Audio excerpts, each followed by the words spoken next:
Greetings and welcome to the Richard Dolan Show, where every week we fight the good fight. Happy to be here with you. Hey, so a few months ago from my website at richarddolanmembers.com, I do weekly video presentations there.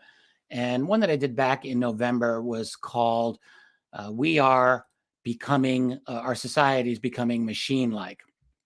It was back in November. So this time I want to explore how and why our society, and I think we have to say our very humanity, is becoming transformed into something truly alien. Now, all right, so every year that goes by, I do realize I'm not a young guy anymore. The days of youth. I don't think that I'm becoming necessarily an old curmudgeon, at least not just yet. You're going to have to tell me if I am, won't you please? But I do have to say, things are starting to look very crazy to me these days. And I do know that's often a sure sign that you're getting old. Of course, maybe it's both. Maybe I am getting old or older, as my wife Tracy would emphasize. Not old, just older. Okay. But maybe also the world really is getting crazier and crazier. Look, I'm not the only one talking about that. So I think it's a pretty solid case that things in our world are changing so rapidly and with such a clearer and clearer purpose that, yes, it is absolutely disorienting for everyone, but maybe the youngest generation, which, maybe they do take everything around them for granted because for them, there's no before times. But for the rest of us, people who have memories, the world today is a bit crazy. So we all talk about the culture war, and that's a real thing. But that's all tied into the continual changes in technology, the centralized government. It's become so obvious over the last couple of years. It's tied to COVID, of course, and everything that's followed from that. But if you hear supposedly authoritative voices talking around about the world and all the insane things that are going on in the world today, you really find that most of it tends to be discussed in these splintered fragments, like this problem over here, that problem over there, these problems right in front of us. You got the lockdowns, the mandates, the laws, the social distancing, everything related to schools and jobs, our private lives, the travel restrictions, the loss of privacy, the supply chain breakdown, the high gas prices, the impending financial meltdown. That's going to be a good one. Or the rise in mentally ill people all around our society. That's so obvious, it's clear as day. The ongoing censorship of vital information in our society, the decline of free speech on big tech platforms, or the clear social engineering from those very same big tech platforms and their political allies to change the very way you think and exist as a human being. All of these problems and many more. Each new problem that presents itself is always, let's say, usually presented as a separate problem. So, yeah, you've got political commentators. They'll tie things together up to a certain point. Conservatives will say that the liberals have turned their backs on the old principles of free speech and they want to destroy traditional society. You have liberals who will say that the big problem is the rise of right-wing hatred and hate speech, and that's a serious problem that needs to be recognized, and so on and on. And all the problems, really then get lumped into an ideological left versus ideological right paradigm. And it's understandable to a large extent. It's understandable. And not only that, there is some use sometimes in seeing a lot of what goes on in the world as something that you can interpret in a broad ideological way. Yeah. Now, of course, depending on your ideology, you're very likely going to see things a little bit differently than the next guy. It's very much like religious factions. I mean, really, very much like that. And so obviously there's a problem with that. It's not only that there's a sharp divide that is probably unhealthy for our society in the long term. Let's just get real here. But I also don't think that either side really gets what's happening in the largest sense. I don't think that either perspective really helps to explain much about what's happening in our world. I think there's something much bigger going on here. So there are missing pieces to this puzzle. And for a little while now, I have been talking about a major transformation going on in our world, namely that we are living in the midst of a global revolution. You know, there have been revolutions in the past, but not like this one today. You know, people often miss the fact that this even is a revolution. They don't get it because they're still attached to what I would consider to be inaccurate and incomplete ideas about what a revolution very truly is. They'll think of the French Revolution. There's a nice image of that, or the American Revolution, or even, you know, the different communist revolutions that have occurred over time. In short, they think of revolution as a kind of popular uprising, and they instinctively think of it as an explicit political transformation of power as well. And I think this is an incomplete and I would say very unhelpful way to look at it, unhelpful especially today. I think that we are much better off seeing revolution as an upheaval, a dramatic transformation that affects our lives in a revolutionary way. That is, in an utterly different and radically new manner. And a revolution does not have to be something that, you know, springs from the people. In the past, there have been so-called revolutions from above. You think, you know, that what Hitler and Stalin did in power were not explicit revolutions of society? They sure were. Top-down, directed, centrally implemented, devastatingly effective while they lasted. And of course, those were not the only examples of that type of a revolution in a society. And you know, we also are often confused by the idea of revolution because we associate it with some level of open or explicit violence. And we don't see a whole lot of that in what's going on in the world around us today, at least in terms of the transformations. You think of people with guns or executions and all of that. But it's not absolutely necessary that a revolution has those things either.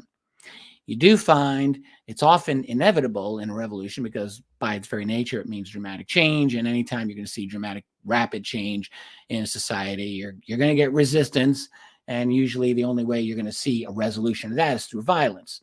But it's not always the case, because if you can coerce people without explicit violence, if you can force them by other means to do what you want them to do, then you're still implementing revolutionary change.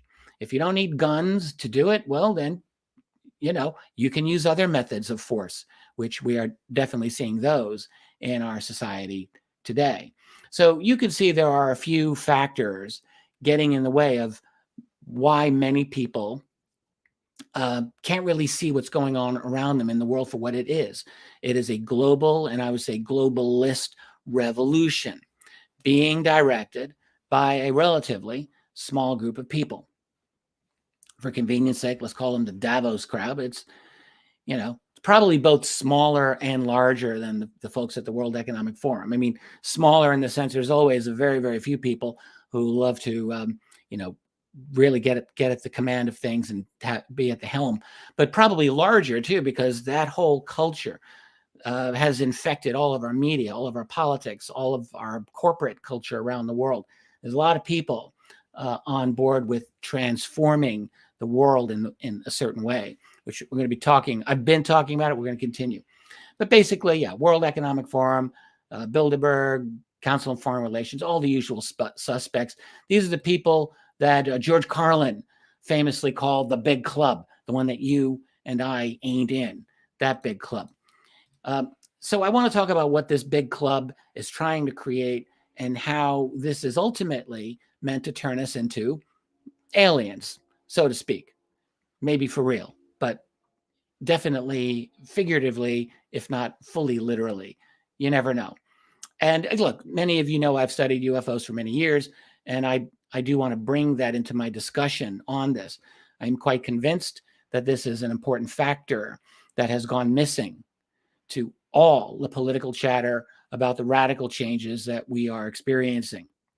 I mean, they're not even discussing the fact that we're in a global revolution, and they are certainly not recognizing how and why the UFO phenomenon, something most of these folks have ridiculed or dismissed all their lives, they don't see how that subject could possibly have any bearing on our current world crisis. And I think that they are missing something very important.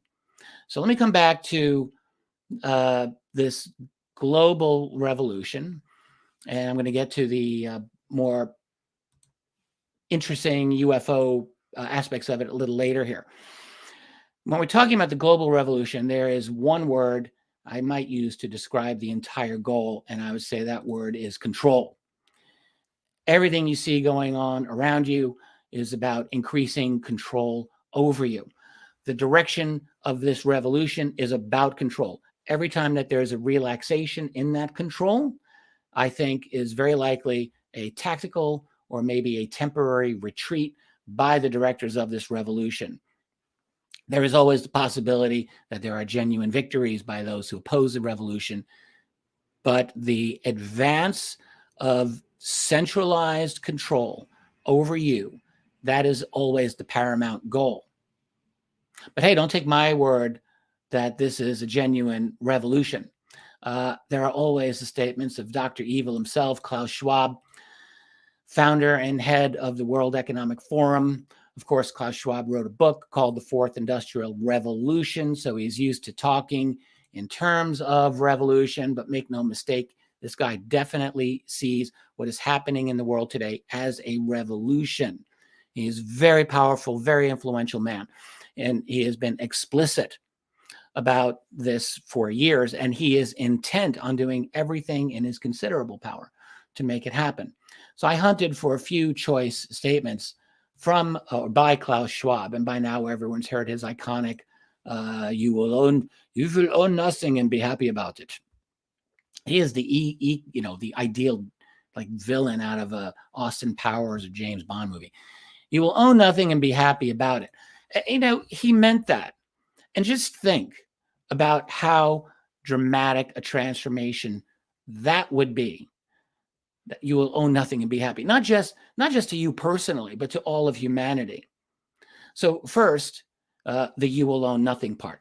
That means the loss of all personal possessions, which would be a radical, unprecedented stripping away of 99% of the concept of human sovereignty and self-empowerment, just gone.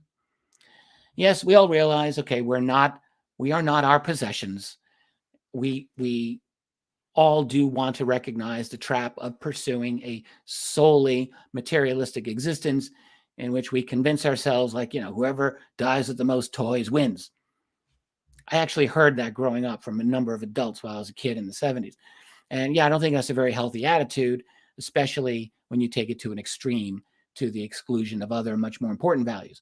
But to deny the value of personal possessions, actually to say you will own nothing, like that's radical statement. And then you will be happy. Like what? You think about the transformation in human psychology that would have to be undertaken to make that a reality.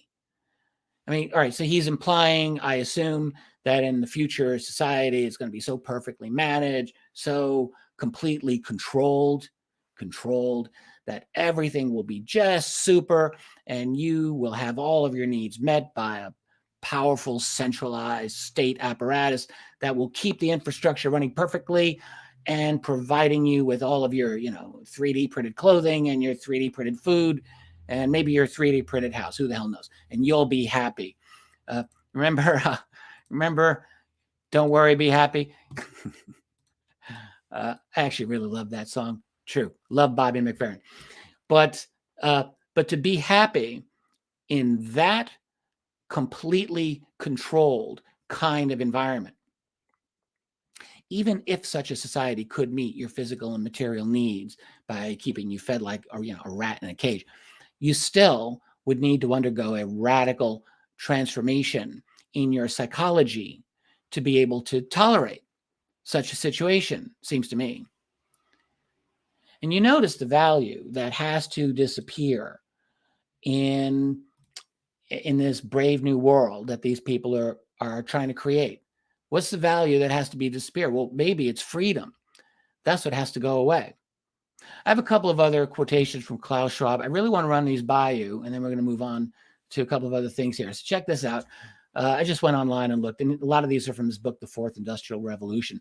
He says, the more we think about how to harness the technology revolution, the more we will examine ourselves and the underlying social models that these technologies embody and enable. And the more we will have an opportunity to shape the revolution in a manner that improves the state of the world. Now, you think about this, it sounds almost really nice and politically kind of, measured. And it's like, we're going to create a better world. But like, you think about the words he's using, we're going to harness the technology revolution, and we're going to examine ourselves and the underlying social model. So examine ourselves means what? Change ourselves? Sounds like it to me. And the underlying social models, what does that even mean? We're going to look very carefully at the underlying social structure, and maybe we're going to have to switch a few things up, and we'll have an opportunity to shape the revolution in a manner. And he says that improves the state of the world. It doesn't say that improves you or your life. No, that's not part of the equation. Improve the state of the world as he and his cronies understand it. It's really like very deceptively authoritarian. And he uses this very like gilded language. He's very astute about that. Here's another statement of his, very much the same kind of thing. It says, shared understanding is particularly critical if we are to shape a collective future that reflects common objectives and values. Now, that's really pretty right in your face. Shared understanding. So like no disagreements here. We're going to have the same understanding. It's very important that we all have the same understanding. If we're going to shape a collective future, we have to shape a collective future, everyone, that reflects common objectives and values. No divergent objectives and values. This may be the age of inclusion and diversity, but the hell with that, for real. We're going to have common objectives and values. No divergent values are to be permitted in this world. And really, I think it's quite explicit that he's saying that. Here's another statement. I got two more here. One of the great lessons of the past 5 centuries in Europe and America is this: acute crises contribute to boosting the power of the state. It's always been the case, and there is no reason why it should be different with the COVID-19 pandemic. Well, yeah, that's pretty straightforward. And we'll just go right on to the next one, last one here. If, he says, but this is a big if, in the future we abandon the posture of self-interest that pollutes so many of our social interactions, we may be able to pay more attention to issues like inclusivity and fairness. I love that one.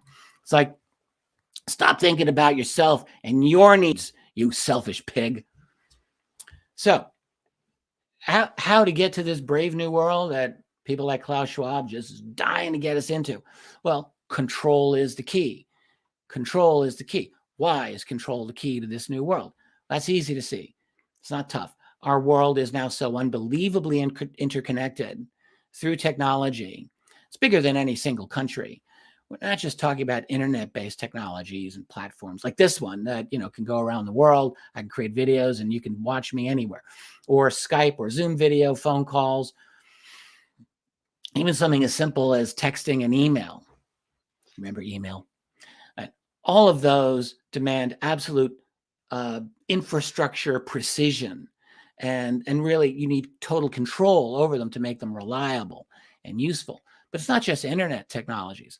Our international food distribution system, our global manufacturing, the production of nearly anything you can think of requires ever more planning and standardization across national and international borders. Probably the chair you're sitting in, the couch you're sitting on, probably wasn't made in your town or your country even.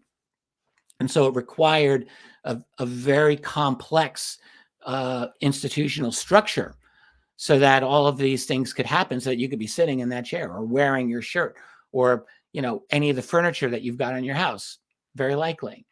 All has to do with standardization and detailed planning. This is not a new thing. This is an old thing. So if you're going to produce something in mass quantity, you need a system of standardized production and logistics to do it efficiently so you don't lose money. I'm no fan of fast food, but it's kind of a marvel that a company like McDonald's can give you a reliable product. I'm not saying good or healthy. Well, all right, it's good, but not healthy, but a reliable product, no matter where you are in the world. Like, that's actually an amazing accomplishment. And we just take it for granted that, that happens, but that's not easy to do. It requires extreme levels of control. Well, that idea applies to like everything in our global infrastructure. So to people like Klaus Schwab and his horde of like-minded elite players in that world of his, and there's a horde of them, the solution to moving forward in our world is very obvious: the elimination of uncertainty. The elimination of uncertainty and the imposition of greater and greater levels of control over every single process of our lives.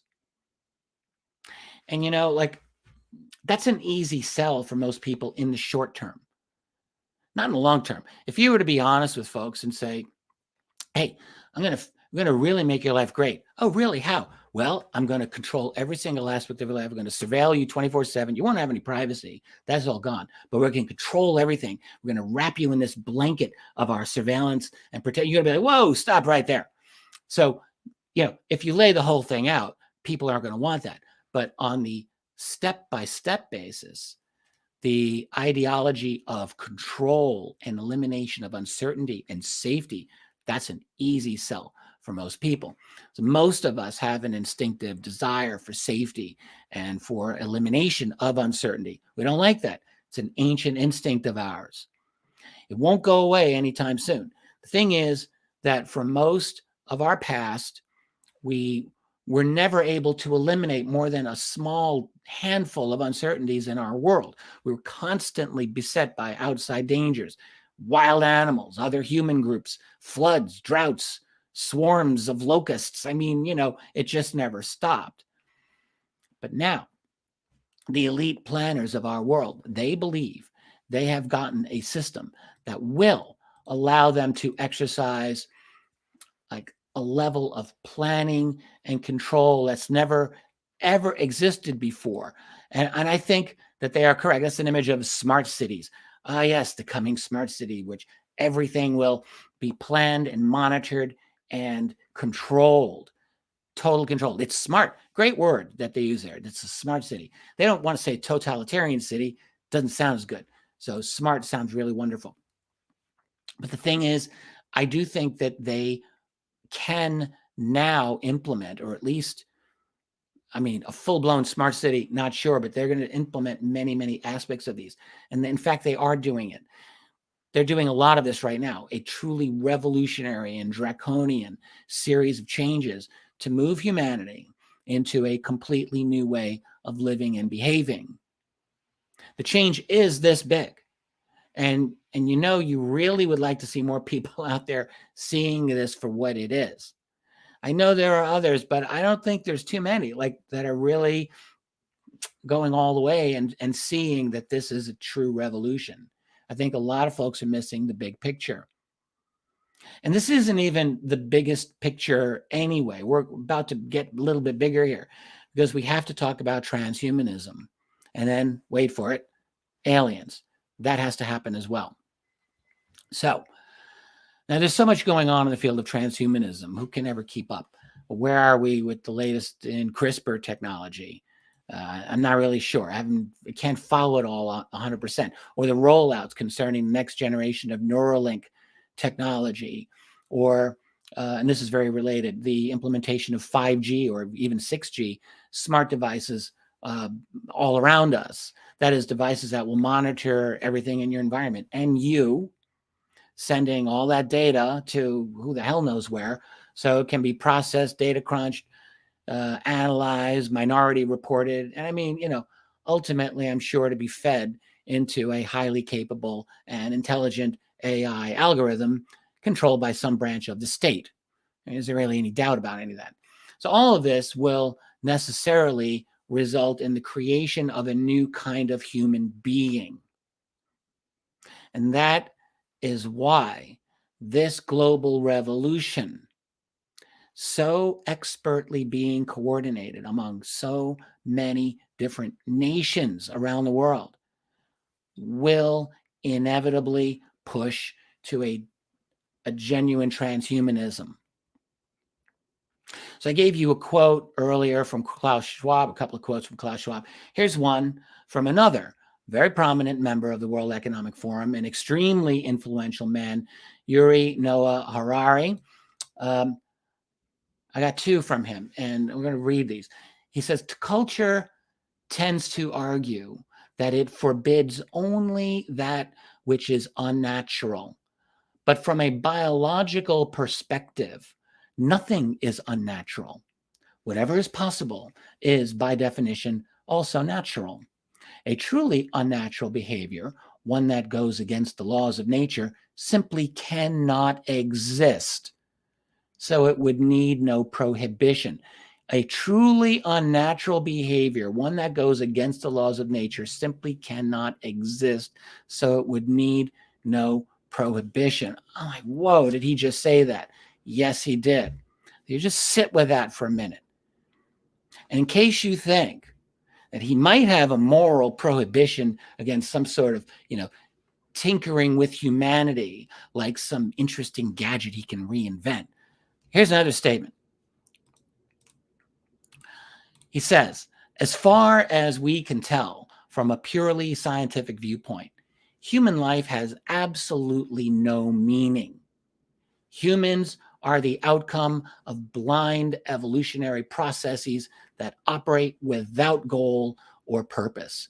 Our actions are not part of some divine cosmic plan. And if planet Earth were to blow up tomorrow morning, the universe would probably keep going about its business as usual. As far as we can tell at this point, human subjectivity would not be missed. Hence, any meaning that people inscribe to their lives is just a delusion. So, yeah, well, maybe he's right. Like, who knows? But I'm not sure I would trust those good people at the World Economic Forum and their countless allied institutions to be making decisions on behalf of all of humanity. Not those guys. My spidey sense tells me something's not right here. And maybe that's just me. You can tell me what you think in comments below. But I think there's going to be a definite push to move humanity into a transhumanity. Transhuman, in other words, alien. We talk about transhumanism as if we really even know what it means. What does it mean? We use the word, and it's a pretty soft word. That's what George Carlin would have called it. I like George Carlin. Transhuman. Sounds kind of cool. You could almost hear Carlin saying, like, I'm human, but a little bit beyond. Oh, yes, very cool. Like Superman, only the non-Aryan, non-tainted version of that. So it's the best of everything. It's superior, but politically correct. Awesome. But what is it really? What is transhumanism really? Well, I suppose we won't know until some of us are actively living as transhumans. And within a generation or two, I think we're going to start seeing that as a reality. Maybe even with a new transhuman culture to go along with it. Clearly, I'm sure we will. There's going to be a lot of questions about this whole process as we go down the road here. They're unavoidable. Here's one big question. What changes will be made? Like longer life, stronger immune systems, better cognitive functioning, brain to computer interfacing. Are any or all of those things going to happen? Here's another big question. Who will get these changes? Or maybe a better question will be which people will get some of the upgrades, if you want to call them upgrades, and which people will get other upgrades. Like, are they all going to get the same thing? In other words, will our centralized power masters at Davos allow everyone to upgrade their genetics and abilities in whatever way they just want? It's a crazy scenario even to think about, but is it actually inconceivable that it happens? Like, I don't think it's inconceivable. There are already do-it-yourself gene therapist people out there, like people who actually are giving themselves their own genetic upgrades. It's actually true. I don't know if it's all black market or at least highly frowned upon, but it's happening, and it's not hard to see how those capabilities can spread like wildfire. You got a shrinking world economy of opportunity. So, like, at least that's what it looks like to me. So how hard is it to imagine parents really feeling pressured to have their kids have the best genetics to compete with the other kids? Kids themselves are going to feel the pressure to upgrade and enhance for their intelligence, their strength, looks, definitely. They're going to be fixated on that. I think this can go on and on. This could be like how some people are addicted to plastic surgery. You can see them being addicted to genetics. As far as plastic surgery goes, that's I almost feel bad about inflicting the latest Madonna on you there, but that's just yeah, I owe you one for that. You can just see how like plastic surgery has these addictive qualities to it. Genetic upgrades, you could easily see things going really, really wrong, really bad, if you just like go nuts with all of your upgrades and enhancements. So yeah, possible future in which the entire human race does a kind of free-for-all of genetic upgrading and enhancement. That's one possibility. And what we would look like at the end of that rainbow, I can't even imagine. But I have to think it's going to come at a cost of widespread and massive mental illness, which in turn will undoubtedly spur solutions in the form of more medications, of course. I'd have more medications and other dark therapeutic methods run by the for-profit control system managed by none other than big pharma, the insurance industry, the state. What could possibly go wrong with that combination? So another possibility is that human upgrades, if we want to call them that, will be more carefully managed by the new global police state that is springing into existence as we speak. So the combination of control exerted through all the propaganda that they control, of course, the digital coercion through social media, the threat of job loss, the total invasion of privacy, the ever greater reliance of more and more people on the state for their very survival. I'm going to see even more of that with universal basic income as it continues to get rolled out. So all of that is a perfect combination to give the state and its corporate financial allies all the means they want to ensure a smooth and proper transition to the next form of humanity. And I strongly suspect that that will be their desired goal of having a totally controlled rollout of the transhumanist agenda. Because as I was saying earlier, these people are the ultimate control freaks. Everything's got to be controlled as they see it. No loose cannons, literally no freedom, because freedom creates uncertainty and risk. And so from their point of view, like, they have to have control. So I imagine their goal is to guide, some people into some types of upgrades and other people, these people over here, into other types of upgrades, if you want to call them upgrades. Like, I can imagine that everyone will first be encouraged and eventually maybe forced or coerced into getting a BCI, that is a brain computer interface. That would be a near perfect control mechanism until they find something better. But for now, it's pretty good. And that's definitely on the way. You're going to hear more and more about that in the next couple of years. So I think that one will be for everyone. Other upgrades might very well be genetic or maybe chemical upgrades to make people content and placid with the new system of total control. I don't know how to do that genetically, but I wouldn't be surprised if some smart person connected to the Davos crowd does. They probably have some good ideas in that regard. I think from the point of view of our social superiors, the people at the very top of our little ladder, I think what they want is something along the lines of what Aldous Huxley envisioned 90 years ago when he wrote Brave New World. This man was a genius. Except, of course, for Huxley, what he wrote about was a dystopia. Like, it wasn't a good thing. You have a society in which, you have different genetically created classes of people, and they're all designed to be content within their particular role in the society, and they're all given these little happy drugs called soma, and all this other amazing stuff. It's a brilliant book. If you have not read Brave New World, do read it.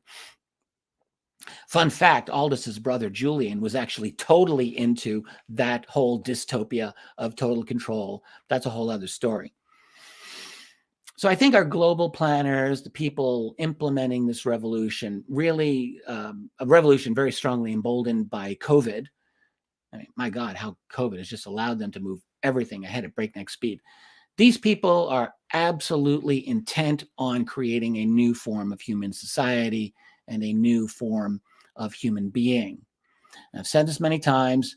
They are trying to create the next stage of human existence as one big anthill, or maybe one big beehive, a society of total centralized control in which everything is planned and managed, and every member of the society lives as one tiny little controlled part of the whole, like the Borg collective.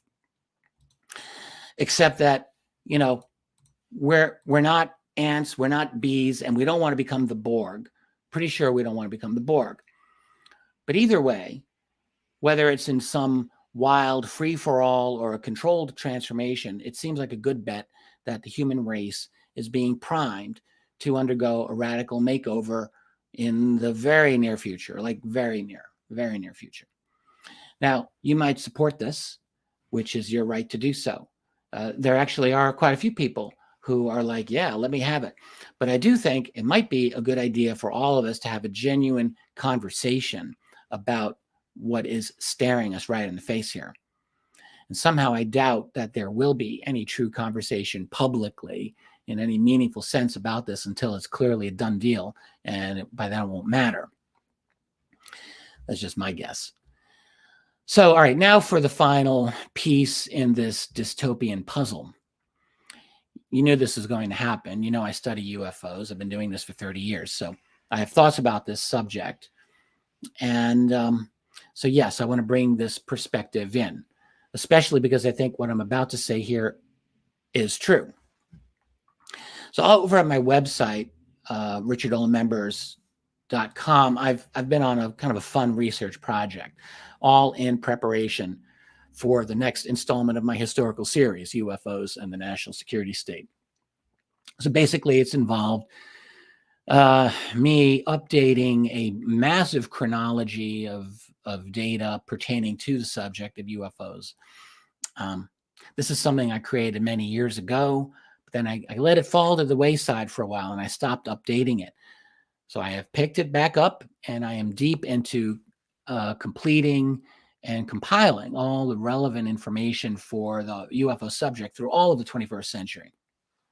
So I go year by year, and after I finish each year, one thing that I have been doing is creating videos for members of my website. This is the last one I did, that describe the year's most interesting UFO events as I see it. Basic facts, photos, drawings, all of that. And I just talk about the events. That's over at my website. So what's amazing is to see how many incredible UFO sightings there are every year. I mean, sure, a lot of them are not that well reported. Some are fake. Many are just too vague, really, to know what to think about them. But I'll say, like, a large number are fairly detailed and more than you think have had at least some level of decent investigation. I mean, not as many as we would like, but a lot, quite a few. And so what you find is that many of these cases will make you say, wow, when you're done reading with them. Certainly many of them have made me say, wow. And my point is that there is a lot of evidence of an incredibly advanced presence of some other. I've been saying this for years, of course, but it hasn't stopped. The data just keeps going right up into our own time. Now, I do think some of these objects that people are seeing are ours, if I can use that word loosely, black budget. Sure, yes, good evidence for that, in fact, but not for all of them. No way. No way. Some of these cases are so extraordinary. Someone, some group from somewhere has the ability, for example, to exit their craft from bodies of water, hover over the water, and just zip off into the sky. Read several of those reports recently. And of course, if you study the long history of UFO sightings, you know this kind of thing's been going on for many years. So, no, we are beyond black budget tech in many of these sightings. Plus, they happen around the world every day. We're talking about a massive infrastructure that is behind this UFO phenomenon. It's massive. It's almost too big even to conceptualize. Like, it's very difficult to imagine an organization that is so comprehensive that is acting around the world all the time. Every night, there is like low maneuvering craft, sometimes a triangle, sometimes a saucer-shaped craft that is silently gliding over your home or over your neighbor's home or someone nearby, often at like 300 feet above the house or even lower at like 2 or 3 in the morning. So what is that all about?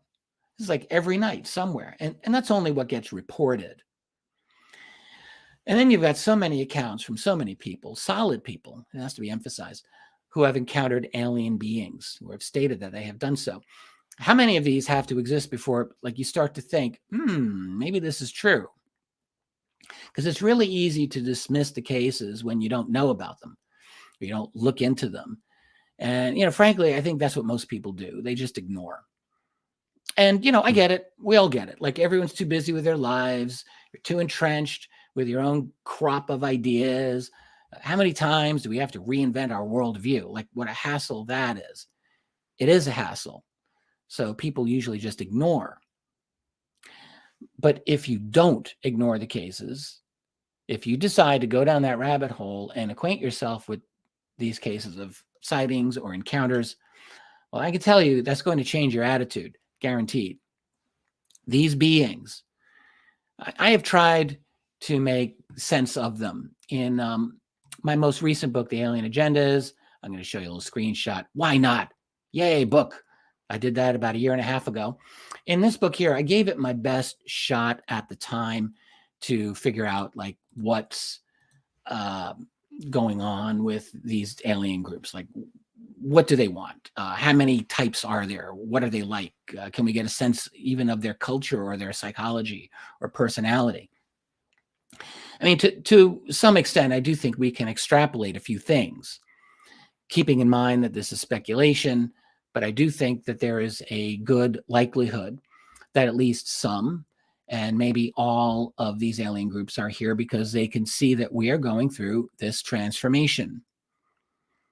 I've been calling it the 4th stage of humanity. From hunting and gathering, you go to settled agriculture, to science and industry, and now to a transhumanist ant colony. A very powerful ant colony with tremendous technological and scientific breakthroughs in, genetics, AI, computing capabilities, everything, just everything, weaponry, the whole thing. So they're interested in us, and I do think that is a big reason why they are here in such large numbers today. And what are they like? Well, if you go on the observations of many people with alleged encounters with these beings, and I'm just going to say again that there are many accounts that I completely believe. I'm just going to say that, and I have often spoken to these people myself at great length. They will tell you these alien beings exist, at least some of them will exist in a kind of Borg-like collective themselves. Certainly that appears to be the case with the so-called gray aliens. Not all of them. We can't really get a sense of all of them. But you can also say that that all of these beings seem to live in very, very artificial environments. Now, maybe that's in part because if they're from another world or another dimension, they need a sterile environment here to work in. Okay, maybe that's part of it. But based solely on observations of people who have been with these beings, they do appear to live in a highly sterile and unnatural environment, like a super sanitary office, with lots of surveillance. By the way, that's a scene from the TV show Severance. Big fan of that show. I think it's a pretty easy conclusion to state that over the long course of our existence and our recorded history, we are, in fact, fast becoming more and more like these alien beings in many important ways.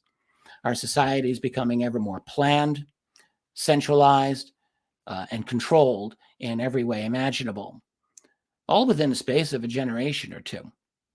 I mean, sure, yeah, the long-term changes have been in place for longer periods of time, no question. But my God, these last 2 generations, we've seen changes that are just simply mind-boggling. And then, of course, the last 2, a little more than 2 years now, we've just seen things going into overdrive. Remember when this was considered to be a bad thing? Big Brother is watching you. I remember when that was considered not a cool thing. So incredibly centralized, giving massive power of surveillance and coercion to the state and its financial corporate allies. That's a big thing that's happening in our world. Another thing that's happening is in fact, let me just pull this little slide up here. I got bullet points that I put together. A global initiative to transform human culture, to sever our connection to our roots and our past, to turn us into free-floating commodities, basically, without any ties to anything other than the state and the corporations that want to monetize our lives, monetize our relationships, monetize the products we use, increasingly in a fake digital metaverse that more and more people are probably end up taking for the real world, because what else is there going to really be for them? It's going to mean the transformation of human psychology itself, something that I personally think is happening with each new generation now, like a human psyche that will be molded increasingly to accept the constraints that it's finding itself in. Like these little cute guys here, an intricately controlled world in which there is no longer any wiggle room for freedom, whether freedom of action or freedom of conscience. To me, this sounds a lot like the alien societies that are here, at least to what they appear to be like. To me, I think we're becoming like that. Now ask yourself this question. Just assume for the moment that there's an alien presence here. That has been here for a while, that these beings see what's going on here. So you can ask, have they ever helped to promote the changes that we are currently engaged in? Do they have anything to do with this? It's not an idle question. We see their presence here in large numbers, just as we're going through this astonishing transformation. Do we really think that this is a coincidence, that they just happened to arrive here at this time? I know there are some folks listening to this, some of you, and you're like, I was totally on board with you until you got up to aliens. I'm sure that I probably lost a few people at that point, but I would just say to those people, you please give yourself the time to become somewhat educated in this part of reality. The UFO phenomenon is not make-believe. It is quite real. It's gotten the serious attention of high-level responsible members of the United States and world military and national security organizations. I have personally spoken with some of these people. Many others have had their statements on record. This is a real thing, and it is important. So please just allow yourself to go with my thoughts here. Think this through. We're all undergoing this incredible change now. And these other beings are here now. In fact, according to some abduction research, I mean, you've had abductees talking about how the aliens have been planning or talking about a future human great change. That's exactly what it's called, the Great Change. Researchers, mainly Dr. David Jacobs, but a few others have been getting this message through abductees since the 1990s.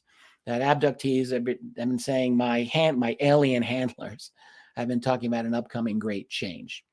And no one's back then, what could this great change be? Is it an alien planetary takeover? Well, it seems to me that we are definitely experiencing that great change right now. Is this what they meant? Well, why couldn't it be? So if nothing else, it's clear that elements within the UFO or abductee culture have foreseen to some extent what we are currently going through. At least I would consider it a distinct possibility. All of this change we're going through, I always go back to asking myself, is this by design or is this by default? It's a question I like to ask about a lot of things, design or default. Is it planned and orchestrated from behind the scenes, in other words, or is it the natural development of the technology and the society that we have created? Well, I mean, I think it's definitely both. Of course, it's both.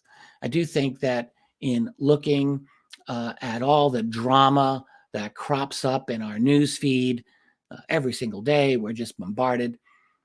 It's a good thing to take a few steps back and get some perspective. We are on a long trajectory, and it is clearly taking us into a new and very, very different kind of place. One, I think, that will result in a fundamentally new form of social organization and human psychology and even physiology, very likely. I can't predict the final outcome of this, and it's still possible for good, decent, ordinary people to resist, to speak up, to educate others, to show those who agree with them or who disagree with them, about politics, that there is a bigger perspective to see, that we are being guided into transhumanism, into a new form of humanity. And again, some of you might think, great, that's just awesome. Let's become better, superhuman, whatever.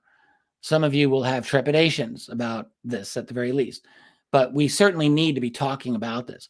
We don't want to go into this great change with our eyes closed. Well, all right, that's basically all I've got. I want to thank you all for being here with me live, and people in the chat room, the super chats. Honestly, thank you for your support. If you like what I do here, hey, check this out. I got banners here. Now I know how to use them. Boom. Check out my website. I got two websites. The main one I do is Richard Dolan Members. I've got relevant social media sites. You can find me there too. So go find me there by all means. Look, things are messed up. Yes, they're messed up, but we can be brave. We can be kind. We don't have to be fools. We can see things clearly, and we can work to preserve our freedom and our humanity and our value as genuine spiritual human beings. Dr. Noah Harari does not have the final word on that. You mean something. Your true identity means something. Your humanity can't just be tweaked and changed at someone's whim, not even your own. Our species is in the midst of radical change. I don't know who can really see what it's going to be like on the other side of this, but I do think that although we live in this technocratic world to a greater or lesser degree, we can do our best to control the level of interaction and control that world, the power that world has over us. We need to find our families and our friends and our community of like-minded people to support each other. We've got to do that and to find ways of coping and thriving together. That's what I think. You can tell me what you think in your comments. I really do want to know, because this is a real tough situation, and finding solutions is not always the easiest thing to do, but we've got to do our best here to look for them. All right, so that's really it. Thanks again, and let's keep fighting the good fight. Really glad to have all of you here with me. Catch you again soon. Bye for now.